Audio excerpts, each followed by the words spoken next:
রাসূলকে নিয়ে বাজে কথা বলবে, শাতিমে রাসূল যারা, সে যত বড় পাওয়ারফুল হোক না কেন, আমি ইমানদার, আমার জীবনের সবচাইতে বড় দুশমন হচ্ছে ওরা। কোন আপোষ করার সুযোগ নাই। মুনাফিককে চেনা যায় নামাজে নয়, মুনাফিককে চেনা যায় নামাজে না মাঠে, নামাজে না ময়দানে, নামাজে না জিহাদে।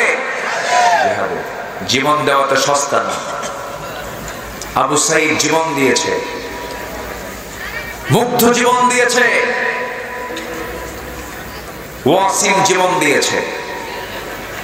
আর আমার দেশের কিছু মুফতিরা ফতুয়া দিয়ে বলে, এরা তো শহীদ না, তুমি কোন কচু হইছো, তুমি কোন কচু হয়েছ? রাসূলকে বিশ্বাস করে, সুম্মা লাম ইয়ারতাবু, সন্দেহ করে না। সঙ্গে সঙ্গে আল্লাহ বলছেন, ওয়াজাহাদু বিআমওয়ালিহিম ওয়া আনফুসিহিম, এবং যারা জিহাদ করে আল্লাহর পথে মান দিয়ে জান দিয়া, এরাই হলো প্রকৃত সত্যবাদী সিদ্দিক। যেরকম সুবহানাল্লাহ। আর আমার দেশের কিছু সিদ্দিক আছে, ওই যে নদী পার হলি, যমুনা পার হলি, এক সিদ্দিক আছে পাগলা, লতিফ সিদ্দিকী নাম। কয়েকদিন আগে বললো, আমি তো জীবনে কখনো আমিন বলি না। কেন? আমার জীবনে তো কোনো গুনাই নাই। চিন্তা করলো, মানুষ না ফেরেশতা হয়ে গেছে। বলেছে আমি আমিন বলবো কেন? আমার তো গুনাহ থাকলে আমি আমিন বলবো, আমি তো কোনো পাপই করি না। সে বলেছিল বছর কয়েক আগে, হজ হলো মুহাম্মাদের ব্যবসা। এত বড় নেগেটিভ চিন্তার মানুষ হচ্ছে এই সমস্ত বদমাইশগুলো। নাস্তিক যেই হোক না কেন, কোরআন এবং রাসূলকে নিয়ে বাজে কথা বলবে, শাতিমে রাসূল যারা, সে যত বড় পাওয়ারফুল হোক না কেন, আমি ইমানদার, আমার জীবনের সবচাইতে বড় দুশমন হচ্ছে ওরা। কোন আপোষ করার সুযোগ নাই। মুনাফিককে চেনা যায় নামাজে নয়, মুনাফিককে চেনা যায় নামাজে না মাঠে, নামাজে না ময়দানে, নামাজে না জিহাদে। জিহাদে জীবন দেওয়া তো সস্তা না। আবু সাঈদ জীবন দিয়েছে, মুগ্ধ জীবন দিয়েছে, ওয়াসিম জীবন দিয়েছে। আর আমার দেশের কিছু মুফতিরা ফতুয়া দিয়ে বলে, এরা তো শহীদ না, তুমি কোন কচু হইছো, তুমি কোন কচু হয়েছ? এরা সুযোগ সন্ধানী হয়ে বিভিন্ন সময় বিভিন্ন ফতুয়া দিয়ে বিতর্ক সৃষ্টি করত। এই তো বছর দুয়েক আগের কথা, একজন বলেছিল ফতুয়া দিতে নিয়ে, কিয়ামত পর্যন্ত হরতাল হারাম। জানেন না আপনারা? কিয়ামত পর্যন্ত হরতাল হারাম। তাহলে এই যে ছাত্র যে আন্দোলন করলো, শুধু হরতাল না, হরতালের বড় কিছু করেছ। এই যে বিজয়টা আসলো, এই বিজয়ের পরে আবার এই উপদেষ্টা মণ্ডলের একজন সদস্যকে দাওয়াত দিয়ে আমন্ত্রণ করে তাকে ধন্য করেছে, অথচ 2 বছর আগে বলেছে হরতাল কিয়ামত পর্যন্ত হারাম।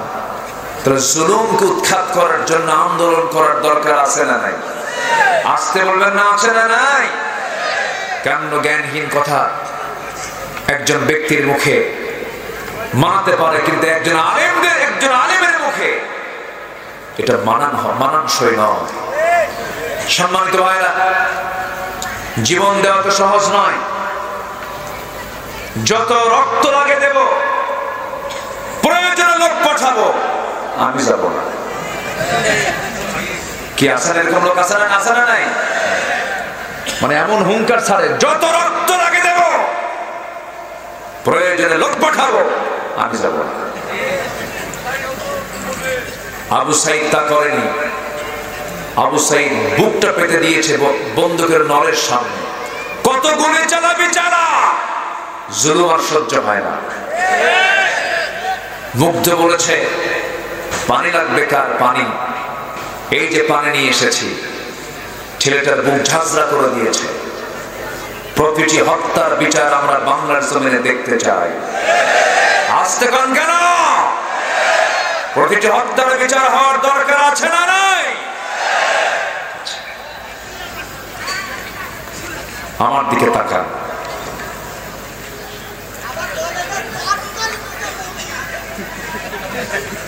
জি, শুধু আমি পারি নাকি, আপনিও তো পারেন।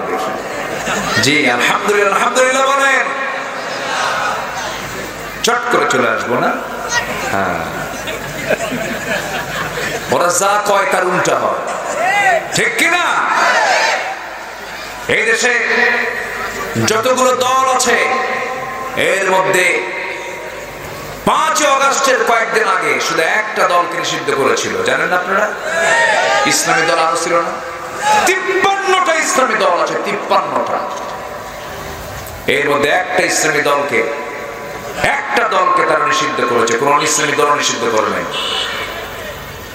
সাধারণ মানুষ হক না চিনলেও বাতিল কিন্তু ঠিকই হককে চেনে মোকাবেলা করার জন্য। অঙ্ক বুঝে নেন, হকের ডিলারশিপ নিয়ে বসে আছে কিছু, আছে না? আমি হক, আছে না এরকম? আছে না? আমার দরবার হক দরবার, হকের ডিলারশিপ নিয়ে বসে আছে। হক কোনটা? ময়দানে আসো, ঠিক কিনা? একটা দলকে নিষিদ্ধ করেছিল, তারা ভেবেছিল আমরা একটা দলকে নিষিদ্ধ করেছি, কিন্তু না, তারা ইসলামকে নিষিদ্ধ করতে গিয়ে তারা নিজেরা নিষিদ্ধ হয়ে গেছে। এত বড় ভালো নয়। যা করেছেন তারা অনেক করেছেন। সম্মানিত ভাইরা,